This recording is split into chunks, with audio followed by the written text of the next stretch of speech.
ಅದನ್ನು ಸತ್ಯಾರ್ಥದ ರೀತಿಯಾದಂತಹ ಅವರು ವಿಚಾರಗಳನ್ನು ಭಕ್ತಾದಿಗಳು ಅರಿಸುವುದು ಇತ್ಯಾದಿ ಮಾಡ್ತಾ ಇದ್ದಾರೆ.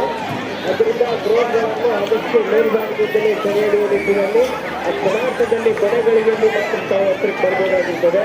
ಅದರಿಂದ ಡ್ರೋನ್ಗಳನ್ನು ಫೋಟೋಗ್ರಾಫರ್ಗಳು ಯಾವುದೇ ರೀತಿಯಿಂದಲೂ ಭಕ್ತಾದಿಗಳ ದೃಶ್ಯಾವಳಿಗಳನ್ನು ಸೆರೆ ಹಿಡಿಯುವ ಸಂದರ್ಭದಲ್ಲಿ ಭಕ್ತಾದಿಗಳಿಗೆ ಗೊತ್ತಾಗದಂತೆ ಬಹಳ ಹಿಂಭಾಗದಿಂದ ನಾವು ಸೆರೆ ಹಿಡಿಯಬೇಕು.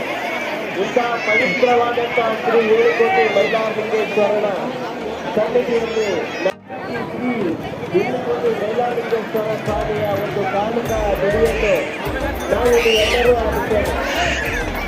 ಸ್ವಾಮಿಯ ವಾರ್ಷಿಕ ಕಾಣಿಕ ನುಡಿ ಇದನ್ನು ಯಾವ ರೀತಿಯಾಗಿ ಅರ್ಥೈಸಿಕೊಳ್ತೀರೋ ಅದು ನಿಮ್ಮಲ್ಲಿ ಗೊತ್ತಿರುತ್ತದೆ. ಯಾವುದೇ ವಿಶ್ಲೇಷಣೆ ಇತ್ಯಾದಿ ಇರುವುದಿಲ್ಲ.